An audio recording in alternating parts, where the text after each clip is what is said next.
Hello friends, मैं श्याम उपाध्याय आपके अपने यूट्यूब चैनल जस्ट एजुकेशन में आपका स्वागत करता हूं। आज जो वैद्युत क्षेत्र था, वैद्युत विभव, जो 12th का पहला चैप्टर चल रहा है, उसका पार्ट नंबर 9 लेकर आया हूं। और इसी प्रकार पार्ट बाय पार्ट सभी टॉपिक आपको दिया जाएगा हमारे चैनल एस्टेन एजुकेशन पर। अगर हम बता दें आपको कि आज भी जो हम टॉपिक लिए हैं वो क्या है, डेरिवेशन ही है। और इससे पहले हम आपको बताए थे क्या, वैद्युत द्विध्रुव द्वारा कुल किया गया कार्य। हाँ, इससे पहले अगर आपको बताएं तो वैद्युत द्विध्रुव, आपको उससे पहले एक लेक्चर मेरा गया था वैद्युत द्विध्रुव किसे कहते हैं उसके बारे में। मैं आपको बताया भी था कि वैद्युत द्विध्रुव का जब नाम आ जाता है उसके बाद वैद्युत द्विध्रुव के नाम से संबंधित लगातार 4-5 टॉपिक चलते रहते हैं। और आज दूसरा टॉपिक है। जैसे जब भी वैद्युत द्विध्रुव का नाम आता है तो उसमें बस आपको एक ही बात समझना होगा। वो क्या है? वो ये है कि दो समान परिमाण के तथा विपरीत चिन्ह के आवेश हों, नेचर उनकी क्या हो, विपरीत हो, और उनके बीच दूरी क्या रखनी होगी, आपको 2l रखनी होगी। हालांकि आप r भी रख सकते हो, आप l भी रख सकते हो, लेकिन 2l रखने से थोड़ा सा कार्य आसान हो जाता है। जैसे कि क्योंकि जब भी वैद्युत द्विध्रुव आता है तो उसका सेंस ही होता है कि वो क्या करेगा, अपने आप में घूमेगा, अपने आप में रोटेट करेगा।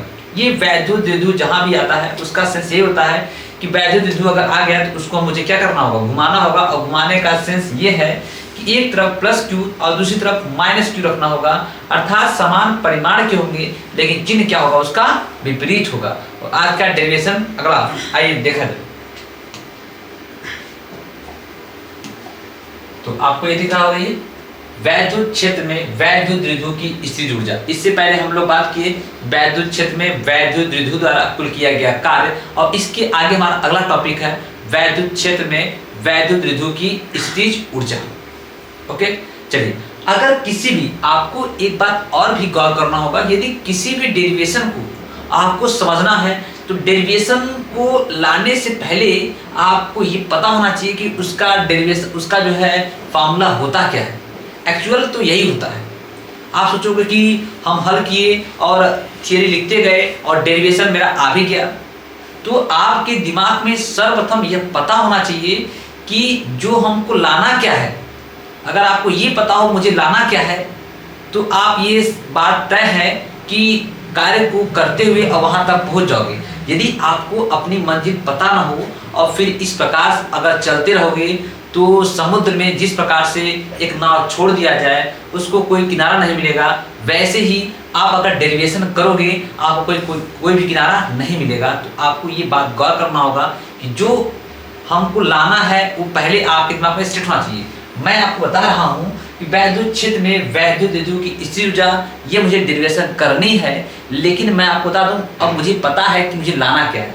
क्योंकि वैद्युत स्थितिज ऊर्जा अगर हम बात करें,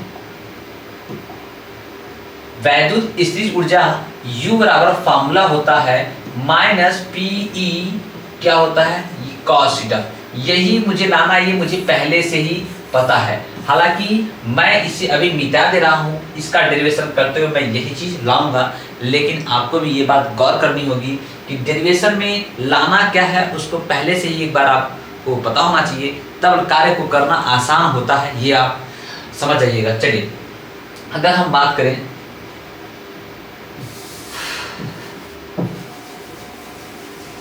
इसकी परिभाषा की, वैद्युत द्विध्रुव की स्थितिज ऊर्जा किसे कहते हैं।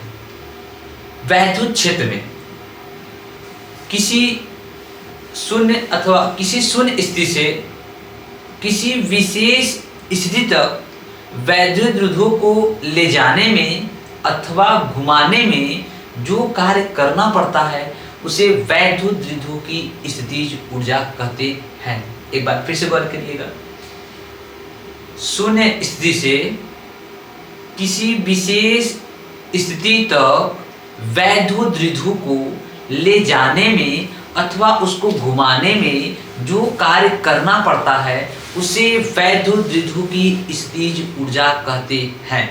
तो परिभाषा हो गया, परिभाषा हो गया। अब बात करते हैं, हम ये मानते हैं कि किसी वैद्युत क्षेत्र, हाँ ये भी याद रखना होगा कि शून्य स्थिति से, शून्य स्थिति का सेंस ये होता है कि वैद्युत क्षेत्र के लंबवत उसको रखना होगा वैद्युत द्विध्रुव को, तब उसकी स्थिति क्या होगी, शून्य होगी। क्यों होगी? क्योंकि मैं आपको पहले बताया कि U equal to minus P E cos theta होता है। और कास थीटा, अब कास, जब भी कास 90 डिग्री होगा तभी तो उसकी वैल्यू 0 होगी, और जब इसकी वैल्यू 0 होगी तो U equal to minus P E into 0, अर्थात तभी तो 0 आएगा, अर्थात तभी तो वैद्युत द्विध्रुव की स्थिति शून्य होगी। तभी तो हम परिभाषा बना पाएंगे कि शून्य स्थिति से किसी विशेष स्थिति तक घुमाने में अथवा ले जाने में जो कार्य करना पड़ता है उसे वैद्युत द्विध्रुव की स्थितिज ऊर्जा कहते हैं। चलिए धीरे से देखा जाए।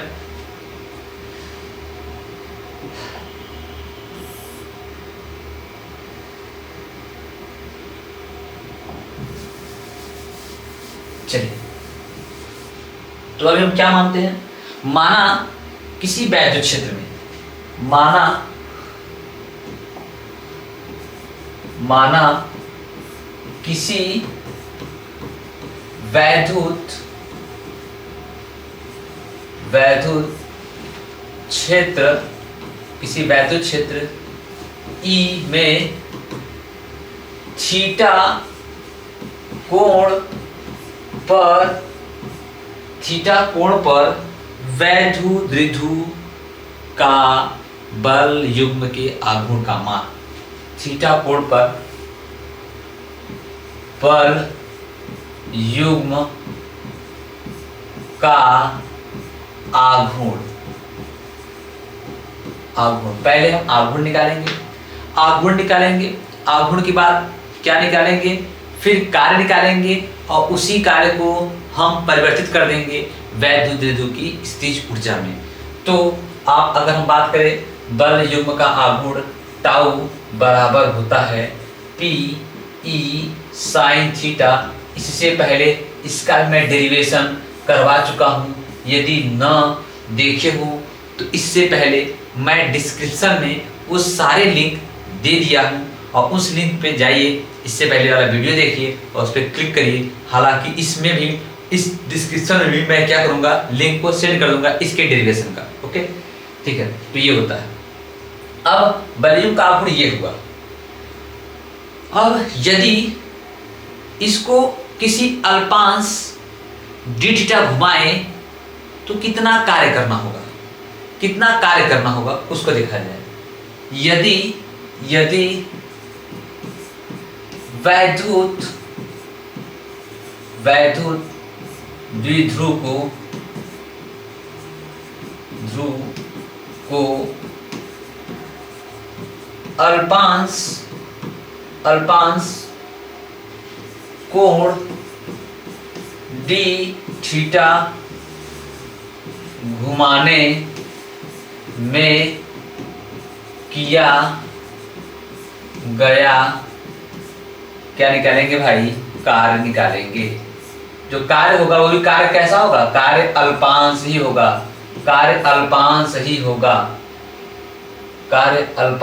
होगा, अल्पांश डी डब्ल्यू रहा। चूंकि कार्य क्या होता है, बल गुणे विस्थापन, अर्थात बल युग्म गुणे विस्थापन।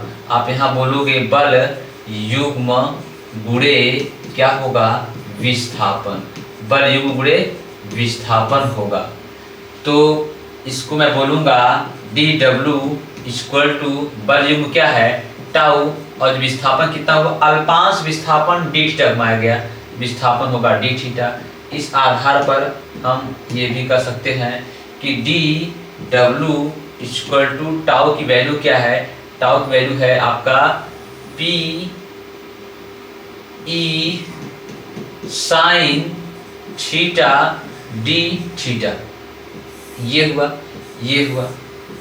अब यदि हम ये माने कि इसको डी थीटा न घुमाना हो, इसको यदि इसके किसी शून्य स्थिति से, अर्थात वैद्युत क्षेत्र के लंबवत स्थिति से किसी विशेष कोण थीटा तक घुमाया जाए तो किया गया कार्य क्या होगा। लेकिन इससे पहले हम इसके फिगर को देखेंगे, फिगर कैसा होगा।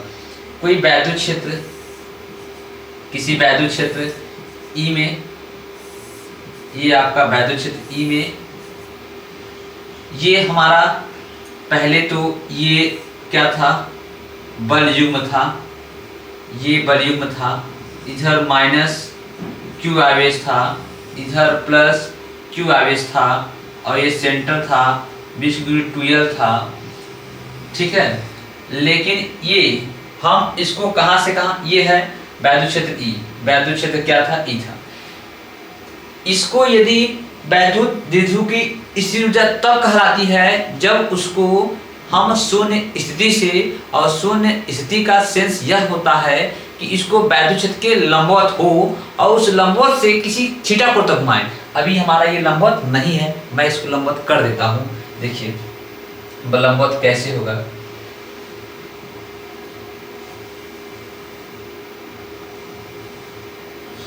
ये है, इसको मैं अभी देखो लंबवत कर दे रहा हूँ, ये हो जाएगा आपका लंबवत। ये हमारा क्या है, किसी लंबवत लंब स्थिति में था, ये लंब स्थिति में था, इस लंब स्थिति से अभी मैं इसका थोड़ा एंगल बना दे रहा हूँ, ये हमारा अलग है। अभी क्या है, अभी ये लंब स्थिति में था, इसके लंब स्थिति से इसको थीटा कोण तक घुमाया जाए। कहाँ तक घुमाए इसको, थीटा कोण तक इसको घुमाना है, हमको थीटा कोण तक घुमाना है, इसको थीटा कोण तक घुमाना है। हालांकि थोड़ा सा मिस्टेक हो जाएगा, चलो बना देते हैं इसको, थीटा कोण तक घुमा दें। इसको हम क्या किए, थीटा कोण तक घुमा देंगे, तो थीटा कोण घुमाने में किया गया कार्य, थीटा कोण घुमाने में किया गया कहां से, शून्य स्थिति से। हाँ मैं लिखूंगा, क्या लिखूंगा, शून्य स्थिति से, क्वेश्चन लिख सकते हो, थीटा बराबर 90 डिग्री से किसी विशेष कोण थीटा तक घुमाने में किया गया कार्य क्या होगा, किया गया कार्य ना, किया गया कार्य क्या होगा, कुल किया गया कार्य बराबर समाकलन। समाकलन जब भी याद रखना है dw लगेगा तो उसका प्रतीक ही होता है समाकलन, और समाकलन का सेंस यह होता है कि इसको किस जगह से किस जगह तक ले जाएंगे उसको इंटीग्रेट करना, मतलब उसको जोड़ देना। समाकलन मतलब होता है जोड़ना, वो जोड़ेगा। आपको समाकलन में समस्या हो रही है तो मैं एक या दो लेक्चर समाकलन का बताऊंगा और उसमें सारे समाकलों को अच्छे से कंप्लीट कर लूंगा, ताकि जो बायो के बच्चे हों उनको भी डेरिवेशन आसानी से समझ में आ जाए। ठीक है, चलो तो कुल किया गया कहाँ से, हम थीटा वन मतलब कहाँ से जा रहा है 90 डिग्री से, मैं थीटा टू मतलब कहाँ तक ले जा रहा हूँ, इसको थीटा तक ले जा रहा हूँ, तो इसी का समाकलन 90 डिग्री से थीटा तक ले जाने का समाकलन इंटीग्रेट कर दिया जाए, उसका समाकलन कर दिया जाए, उसको जोड़ दिया जाए तो कुल कार्य आ जाएगा। तो कार्य इसको इस क्वेश्चन का फर्स्ट माने तो समीकरण 1 का मान रखने पर क्या रखेंगे, समीकरण 1 का मान रखने पर, समीकरण 1 का मान रखने पर तो कुल किया गया कार्य इक्वल टू क्या हो जाएगा, समाकलन 90 डिग्री से कहाँ तक जाना है, थीटा तक जाना है, और dw का मान रख दिया जाए क्या है आपका p e sin theta d theta. और चूंकि वैद्युत द्विध्रुव आघूर्ण p है हमारा, वैद्युत क्षेत्र E है हमारा, ये कितना भी हम इसको रोटेट करा लें, इसको कितना भी रोटेट करा लें, क्योंकि p का मान नहीं बदलेगा, p का मान नहीं बदलने का सेंस ये हुआ कि दोनों q का मान नहीं बदलेगा, बीच की दूरी नहीं बदलेगा तो केवल एंगल बदलेगा, जिसके कारण एंगल बदलने के कारण हमारा कार्य में परिवर्तन होगा, ना ही हमारे P में परिवर्तन होगा और ना ही हमारे E में परिवर्तन होगा। इसलिए P और E क्या है, दोनों नियतांक हैं, इन दोनों को हम बाहर ले सकते हैं। हम उन्हीं का समाकलन करते हैं जो वेरिएबल हो, जो परिवर्तनशील हो, जो अगर हम वैद्युत द्विध्रुव को घुमाऊं जिसके जिसके मान में परिवर्तन होगा वो सारे का समाकलन होगा, और जिसके मान में परिवर्तन नहीं होगा उसका समाकलन नहीं होता है। तो E के मान में परिवर्तन नहीं होगा और P के मान में परिवर्तन नहीं होगा, दोनों स्थिर हैं, इन दोनों का समाकलन नहीं होगा। इन दोनों को बाहर ले लेंगे तो W बराबर P क्या हो जाएगा, E 90 डिग्री से कहाँ तक, 90 डिग्री से थीटा तक क्या हो जाएगा, साइन थीटा और डी थीटा हो जाएगा। अब चूंकि आपको याद रखना होगा एक बार कि साइन का समाकलन क्या होता है, नेक्स्ट पेज में थोड़ा देखते हैं साइन का समाकलन, नेक्स्ट पेज में देखते हैं क्या होता है। हमारा क्या आया, कुल किया गया कार्य, कुल किया गया कार्य बराबर आया पी ई 90 डिग्री से थीटा तक क्या आया, साइन थीटा और डी थीटा। एक बात याद रखना होगा कि समाकलन साइन थीटा डी थीटा बराबर होता है, साइन का समाकलन क्या होता है, साइन का समाकलन माइनस कॉस होता है। ये क्या हो जाएगा, माइनस कॉस थीटा। तो साइन का थीटा का समाकलन क्या होता है, माइनस कॉस थीटा। तो यहाँ भी हो जाएगा माइनस कॉस थीटा, ये हो जाएगा पीई, और इसका समाकलन क्या आएगा, माइनस कॉस थीटा। और जो भी लिमिट होते हैं वो नीचे वाले लिमिट को नीचे लिख देते हैं, हम नीचे लिख देते हैं, और ऊपर लिमिट को क्या लिखते हैं, ऊपर लिख देते हैं। और फिर क्या लगाते हैं, अपर लिमिट माइनस लोअर लिमिट का प्रयोग करते हैं, अपर लिमिट माइनस लोअर लिमिट का प्रयोग करते हैं। तो क्या हो जाएगा, W इक्वल टू हमारा हो जाएगा P E, और अपर लिमिट रखेंगे माइनस, तो पहले से है माइनस लगा देंगे, और cos थीटा फिर माइनस, और minus lower limit, lower limit हमारा अपर लिमिट पूरा इतनी वैल्यू है वो रख दिए, माइनस लगा दिए, और माइनस लोअर लिमिट, ठीक है, उसी थीटा जब रखेंगे। तो हमारा मान माइनस cos थीटा है, माइनस cos थीटा तो रहेगा ही, और माइनस लोअर लिमिट रखेंगे।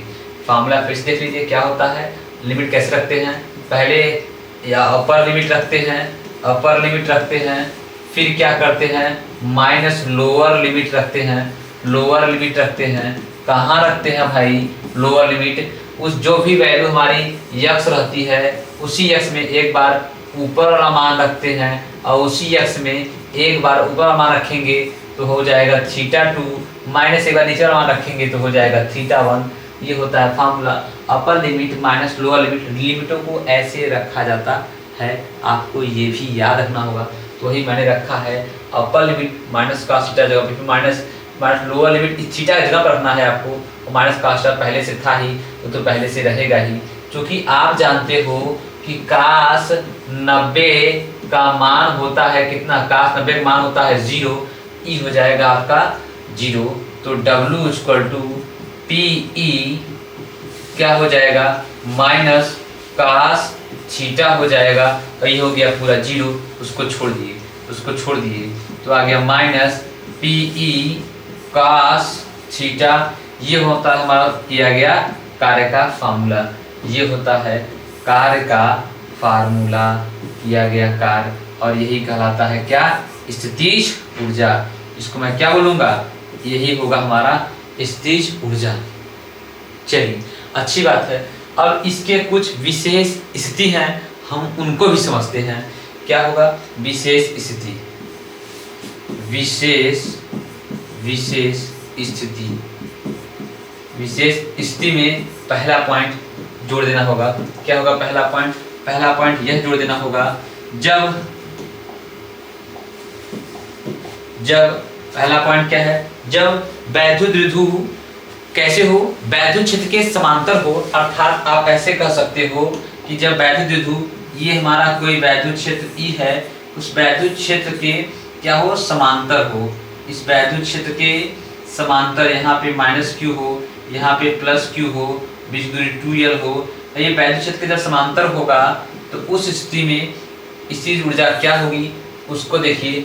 स्थितिज ऊर्जा क्या होगी, इसके लिए क्या हो जाएगा, थीटा की वैल्यू कितना रखेंगे, तब थीटा की वैल्यू रखेंगे 0 डिग्री, यहाँ रख देंगे 0, तो माइनस पीई कास कितना हो जाएगा 0 डिग्री, और कास 0 मान कितना होता है याद रखना होगा, कास 0 डिग्री का मान होता है 1, यहाँ हो जाएगा माइनस पी हो जाएगा किसके लिए, यू के लिए, यू के लिए क्या हो जाएगा माइनस पी हो जाएगा जब वैद्युत क्षेत्र की दिशा में हमारा कोई वैद्युत विद्युत रखा हो उसकी स्थितिज ऊर्जा माइनस पी होगा। स्थिति दूसरा, सेकेंड स्थिति हमारा क्या होगी, सेकेंड स्थिति क्या होगी, जब क्या हो वैद्युत द्विध्रुव क्या हो, वैद्युत क्षेत्र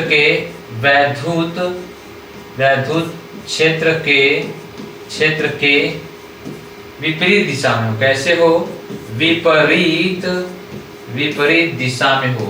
विपरीत दिशा में हो, अर्थात थीटा बराबर 180 डिग्री हो। इसका फिगर कैसा बनेगा, हमारा कोई